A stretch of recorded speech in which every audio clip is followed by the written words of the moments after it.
Hello everyone, welcome to our channel. This is Srishti Agarwal. तो मैं आप सभी कक्षा 6 व 7 के स्टूडेंट्स के लिए लेकर आई हूँ प्रभा हिंदी कार्यपुस्तिका के सॉल्यूशन, जिसमें हमने काफ़ी सारे सॉल्यूशन देख लिए हैं। यहाँ पर आगे बढ़ते हुए कंटिन्यू करेंगे कार्यपत्रक 29 से।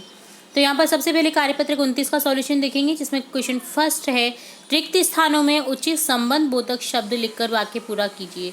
संबंध बोधक जो किसी शब्द से संबंध बताने का काम करते हैं, वाक्य में संबंध बताने का काम करते हैं, वो होते हैं संबंध बोधक शब्द। जैसे कि, अपेक्षा की, द्वारा के, किनारे की, संग के, ऊपर, सब में के लग रहा है। देखिए का के की का यूज होता है, जो कि संबंध बोधक कारक होता है का के की।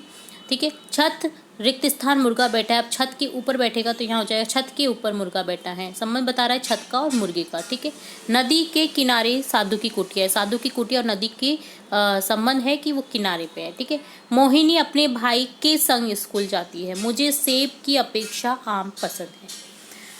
सेकंड क्वेश्चन है, दो वाक्यों को जोड़कर वाक्य बनाएंगे। दो वाक्यों को जोड़कर आपको वाक्य बनाना है। साहिल थक गया था, वह सो गया है। तो यहाँ हो जाएगा साहिल थक कर सो गया है। यह हिंदी की पुस्तक है, मुझे यह पसंद है। यह हिंदी की पुस्तक मुझे पसंद है। वह बहुत तेज चली, वह घर जल्दी पहुंची। वह बहुत तेज चलकर घर पहुंची। आज बहुत बारिश हो रही थी, ओले भी पड़े हैं। तो यहाँ हो जाएगा आज बारिश के साथ ओले भी पड़े हैं। पूर्ण विराम चिन्ह यहाँ पर कंप्लीट कर देना सेंटेंस को। ठीक है। थर्ड क्वेश्चन है, दिए गए खाली स्थानों में उचित अव्यय शब्द लिखकर वाक्य पूरा कीजिए। अव्यय शब्द जो कि सेंटेंस को जोड़ने का काम करते हैं, जैसे आप इंग्लिश में कंजक्शन के नाम से भी जानते हैं। जैसे श्रुति के साथ नेहा पढ़ रही थी। ठीक है। परिश्रम से पढ़ाई करो ताकि परीक्षा में सफल हो सको। राम तो आया बट श्याम नहीं आया। तो राम तो आया पर श्याम नहीं आया हो जाएगा। जब सर्दी पड़ती है तब गर्म कपड़े पहनते हैं। ठीक है। फोर्थ क्वेश्चन है, वाक्यों में दिए गए संबंध बोधक शब्द को छाट कर लिखिए। प्यास के मारे बुरा हाल है, के मारे यहाँ पर संबंध बोधक शब्द है। इसी तरह से मेरा घर मंदिर के पास है, के पास यहाँ पर संबंध बोधक शब्द है।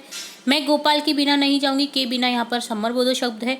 राम के आगे मैं खड़ा हूँ, के आगे यहाँ पर संबंध बोधक शब्द है। तो इस तरह से डन होता है कार्यपत्रक 29 का सॉल्यूशन, जिसमें आपने देखा संबंध सूचक शब्दों का प्रयोग कर पाना। अगला है कार्यपत्रक 30, जिसमें है गद्यांश, जिसे पढ़ना है और प्रश्नों के उत्तर देने हैं। गद्यांश को रीड करेंगे।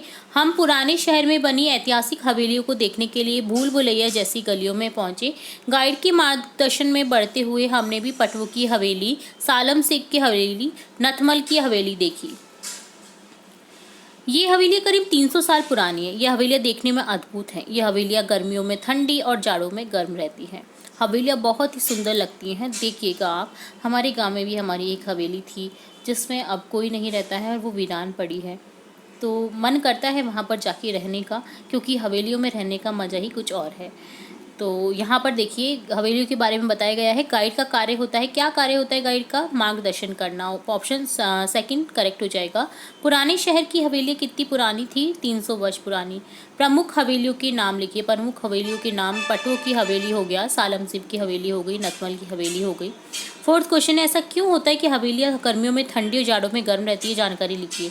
हवेलियों की मोटी मोटी दीवारें जो चूने व रेत की चिनाई, पहले चूने और रेत की चिनाई से बनी होती थी, वे इंसुलिन का काम करती हैं, इंसुलेशन का काम करती है। इसलिए बाहर की सर्दी व गर्मी का असर कम होता है। तो बाहर अगर सर्दी है तो गर्म रहेगी, और गर्मी अगर बाहर है तो अंदर ठंडा रहेगा। तो उसका कोई असर नहीं पड़ता बाहर के मौसम से। वहाँ पर जो हवेली के अंदर जो मौसम है वो बहुत एक जैसा रहता है। ठीक है।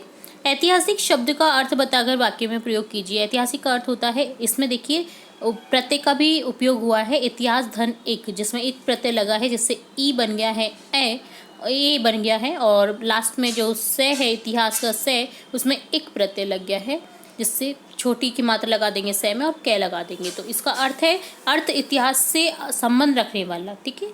ऐतिहासिक। हल्दी घाटी का युद्ध एक ऐतिहासिक घटना है। दिए गए अनुच्छेदों को संकेतों द्वारा पूरा कीजिए। एक दिन दो गौरैया सीधी घर के अंदर घुस गई। यहाँ पर आपको कंप्लीट करना था इन सेंटेंस को। और रोशनदान पर जा बैठी। दोनों बड़े मजे से गाना गा रही थी, क्योंकि गौरैया गाना गाती हैं बहुत सुंदर। एक ने नीचे देखा और चींची करने लगी। वह उड़कर पेड़ पर जा बैठी, जहाँ उसका घोंसला था। तो यहाँ पर इस तरह से आपको कंप्लीट करना था इसे। तो ये डन होता है कार्यपत्रक 30। अब देखेंगे कार्यपत्रक 31 का सॉल्यूशन, जिसमें एक पिक्चर दे रखी है। देखिए झंडारोहण किया जा रहा है, तो बच्चे भी खड़े हैं, प्रार्थना कर रहे हैं, टीचर्स खड़े हैं। तो यहाँ पर आपको क्वेश्चन पूछा गया है, ऊपर दिए हुए चित्र को देखकर बताइए विद्यालय में किस तरह का आयोजन किया जा रहा है। तो स्वतंत्रता दिवस पर, ठीक है। तो यहाँ पर स्वतंत्रता दिवस हमें पता चल रहा है, स्वतंत्रता दिवस या गणतंत्र दिवस, ठीक है। तो यहाँ पर ऑप्शन 3 करेक्ट हो जाएगा। नेक्स्ट से इस चित्र में क्या हो रहा है अपने शब्दों में लिखिए। विद्यालय में स्वतंत्रता दिवस मनाया जा रहा है, सभी बालक कतार में खड़े हैं, विशिष्ट अतिथि महोदय झंडारोहण कर रहे हैं, इस दिन हमारा देश आज़ाद हुआ था। अगला है आपके विद्यालय में कौन कौन से पर्व मनाए जाते हैं, नाम लिखिए। हमारे विद्यालय में स्वतंत्रता दिवस, गणतंत्र दिवस, गांधी जयंती, बाल दिवस आदि पर्व मनाए जाते हैं। 4th क्वेश्चन है, विद्यालय में मनाए जाने वाले उत्सवों में आप क्या क्या कार्य करते हैं, लिखिए। हम विद्यालय की सफाई में सहयोग करते हैं, रंगीन कागज की झंडियाँ गुब्बारों से विद्यालय को सजाते हैं, सांस्कृतिक कार्यक्रम, गीत, कविता, भाषण, नृत्य आदि में भाग लेते हैं। तो बहुत ही मज़ा आता था हमारे टाइम में। तो हमें विद्यालय में जब भी उत्सव होते थे तो हम बहुत हेल्प भी करते थे और पार्टिसिपेट भी करते थे, और हमारा विद्यालय सबसे सुंदर लगे हमें होड़ रहती थी। तो लोग दूर दूर से देखने आते थे हमारे विद्यालय की साज सजावट को देखने के लिए, क्योंकि हम सब में यूनिटी हो जाती थी और हम अपने विद्यालय को बहुत सुंदर बनाते थे। तो आजकल बच्चों में कम होता जा रहा है ये चीज़, बट आपको करनी चाहिए, अपने शिक्षकों की हेल्प करनी चाहिए, अपने विद्यालय को सुंदर बनाना चाहिए, उसमें पेड़ पौधे लगाने चाहिए। तो आप जैसे अपनी हेल्प कर सकते हैं विद्यालय के लिए आप कर सकते हैं। तो ये होता है डन कार्यपत्रक 31 का सॉल्यूशन। अब देखेंगे आगे के सॉल्यूशन नेक्स्ट पार्ट में। तो यहाँ हमने देखा कार्यपत्रक 31, 30 और 29 के सॉल्यूशन। इसके आगे के हम अगले पार्ट्स में देखेंगे। वीडियोस काफ़ी लंबे हो जाते हैं, इसलिए हम पार्ट्स में लेकर आए हैं। तो इसी तरह और वीडियोस देखने व सुनने के लिए जुड़े रहें हमारे चैनल के साथ। वीडियो को पूरा देखने के लिए धन्यवाद।